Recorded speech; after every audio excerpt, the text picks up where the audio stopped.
Hi everybody, I'm Sheila, this is Eric, and today we're talking about a phrase that has become so grossly overused in the public discourse. It is the phrase erasing history. It tends to be applied by people who are frustrated about something that is happening in the public arena. As historians, we're truth tellers, and the truth is sometimes painful. History is not always comfortable. There are people who would rather hold on to a story that is false but familiar than to be confronted with something that's difficult to deal with. And so sometimes when they are using this phrase, you're erasing history, what they're really saying is you are erasing a version of history that makes me comfortable or that I like. I was thinking about when I first heard the term, history's being erased. It's pretty recent. It seems to be something that's popped up in the last couple of years. And usually it gets tossed around in relation to especially Confederate monuments. Well, that's an object. It in and of itself isn't just solely history, and it often doesn't tell you a whole lot. But we thought it was important to try and provide some perspective on this, and not just to discount the terminology, because there is truth to it. You know, when an object is removed, something is lost. So we thought a lot about what's happened here in Franklin in the last 15 or 20 years, and what we've tried to do is tackle the past and actually resurrect history that was erased a long time ago. And in recent years, we've been working on this Fuller Story project, and that's actually a prime example because there's a Confederate monument in the square. We've been very vocal about the fact that we do not think the Confederate monument should be removed. It has a story to tell. But the truth is, there was history in the square that was erased over 150 years ago. There used to be a courthouse that stood right about where the monument is today, and attached to it was a market house. And in that market house, human beings were bought and sold. And that history was quite literally erased, in fact, to such a degree that when we started the Fuller Story project, there were people who had no idea that it had ever happened. That it had ever happened, or that B, there was ever a courthouse there. And then we were talking just recently about the modern battlefield reclamation and preservation movement in Franklin. The first major victory in that was saving 100 acres adjacent to Carnton, which is where we're at right now. That's now known today as Eastern Flank Battlefield Park. Well, there were people who told us, and I remember some of them saying this to my face, well, nothing ever happened there. The battle didn't happen there. It all happened like right in the yard of the Carter House. Well, there'd been a golf course there for decades. So history being erased, that's not anything really new. Right. And so we have to kind of confront every situation differently. So what do I say next? I don't know where to go. So one of the things I was thinking about is that photograph of the veterans that come back here and find the house. Can I use that? Is that a good place to start? That's a great one. So 1914. There are veterans of this battle still alive who are coming back to visit. 50th anniversary of the battle. Anniversary. And when they come back, they already find on the battlefield where they fought, structures have been built. Right. And it's difficult to even recognize, maybe find places where certain things have happened. When an effort to create a national park failed here, it's almost as if the city just decided to move on.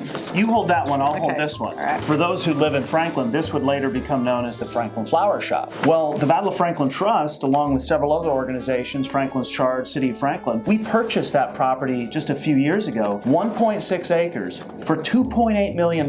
That's the house being demolished. One of the powerful things once we were able to remove that building is now to stand in the Carter Yard, your perspective is vaster. You can begin to understand so much more about the movement of the troops that day as they moved across that ground. The next step then of reclaiming that history though is telling the story. Right. Because ground is powerful, these homes are powerful, icons are powerful, but they're only as powerful as the story you tell about them. The pushback that we get here, that whole idea of erasing history, is when you begin to include people in the story for years and years were not included. For example, at Carnton and at Carter House, we tell the stories of the enslaved populations who lived here. And if you had come here 15 years ago, you wouldn't have heard about them. And I think often the critics are the ones who often have the least amount of skin in the game. Right. Like, for example, when Eastern Flank was purchased, it was $5 million.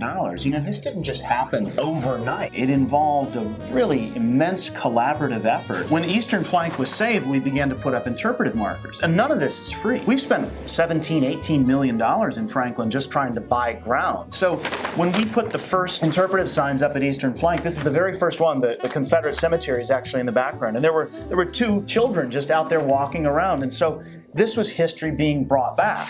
Years earlier, John Bell Hood, who, as most of you know, commanded the Confederate Army here, his photograph hung in the bathroom at the Carter House. This is a West Point graduate. He's a Confederate officer. No matter what that connotation may mean to someone, he was a soldier. To have his photo in the bathroom, I guess somebody thought it was funny. He was a commander beloved of his soldiers. When he lost a leg at Chickamauga, his men made sure that he had a prosthetic leg. And when he died and he left children behind, it was the soldiers that had fought with him who are looking for homes for those kids. But as a story had to be spun about what happened here, they needed a villain. Right, he became and he becomes the perfect villain. One last one. This is one of my favorites. I actually took these photographs myself. It was probably 20 some years ago. Those involved with the reclamation story know about, we now call it the infamous Pizza Hut. In the background, you probably can't see it from there, there's a street sign that says Claiborne. Patrick Claiborne, who died here. That was one of the first pieces of the puzzle. The city of Franklin bought that, and now it is open space where Claiborne and his men and their story can be learned by people who visit every day. History isn't myopic, it's not just one angle. And I think what's happening now across the nation, and this goes back to the concerns, many of those concerns are very real. Right. They are deep emotions, a fear of losing history. Something valuable. Something valuable. There's a serious reckoning about the Civil War, and there's a serious reckoning about the Confederacy. Because we're feeling the consequences of that today. Some of those folks who level that charge at us insinuate that we are trying to be politically correct, or we are trying to be popular, or we're trying to yield to the current environment. We are trying to help people understand the current environment. Well, and that's a good point, because there's always change. You know, there was change after the Civil War. There was change in the early 20th century when women got the right to vote. There was change in the 1960s with the Civil Rights Movement. There was change when Ken Burns put his well-known Civil War series out. Now there's another change. We have made conscious efforts not to change to the political winds or the environment, but to tell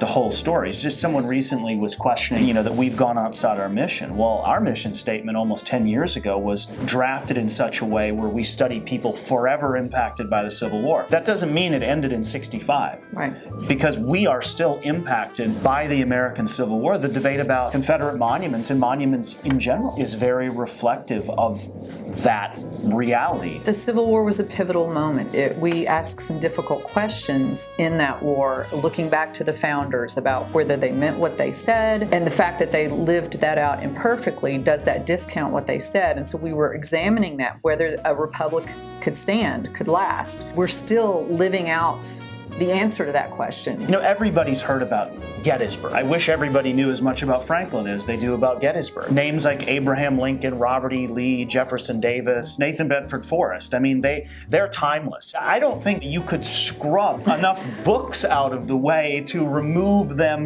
because they exist in people's minds. But history is also taught in a way that isn't solely about monuments. It's taught in books, it's taught face to face. We were talking about a speech that Abraham Lincoln gave, President-elect Lincoln, on his way from Springfield to D.C. The general thrust of what he ends with is that the potential struggle, because of course at that time there's not yet a war, wasn't just about North and South. It was about what the United States stood for. Lincoln saw this government of the people as the last best hope for Earth. That, I think, is a hugely important piece of what we are confronting today. He was arguing about what the United States really could become, for all of its imperfections and flaws. He knew we were going to be an example, that city on a hill idea, that people were watching to see what was going to happen. He actually makes comments about immigrants coming to the country in another talk he gives on the way to Washington, D.C. He is willing to welcome any who wish to become part of this experiment. This discussion about the Confederacy, I don't think really is just about erasing history. It is about confronting our history. And so then that brings us back to,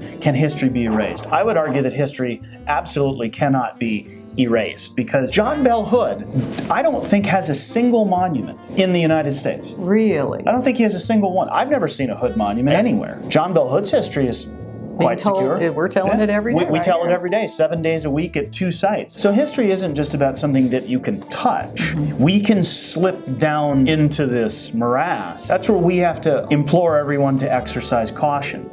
Caution about, you can't just rip everything down, but you also can't just say, well, that's erasing history. Which I think has been one of the beauties of the Fuller story here, is because it gives so much context. It actually tells those stories right in the public sphere, not just here at Carnton or at Carter House, but you can stand in the square now at Franklin and learn. Visitors who will never come here will stand there and read a sign, and they'll get to know more of the history of Franklin than just that there were Confederate soldiers here at some point. I will admit, it is very frustrating to hear some of the same people who say history can't be erased, and they don't support the dedication and unveiling of a monument to USCT soldiers. They don't donate to it, they don't support it, and frankly, many of them have said we shouldn't put it up. Well then, so which is it? Do you not want history erased, or do you not want this other history told? Right. And that is also something to consider. It's something we consider. We work 7 days a week, 360 days a year to tell the story of the Battle of Franklin, of the people who lived here. We talk about the soldiers from both sides, but we also talk about slavery. We talk about politics. We talk about what happened after the war, because the Civil War did not happen in a vacuum. Right. And a perfect example of that is most Confederate monuments were not put up during the Civil War. So they were put up during a later time. We have to be able to talk about that time. I think we have a responsibility, and our responsibility isn't to be right. Our And it's not to be popular. Right. Because telling the truth does not make you popular. Yeah, it's nice to be popular, but it's also not the end all. So I would say let's not worry so much about whether history is being erased. Let's confront that history. Let's be honest about it. Keep talking about it, dialoguing. Let's argue about it, but let's deal in the facts. Do the best we can. It'll be better for the future if we do. Thanks.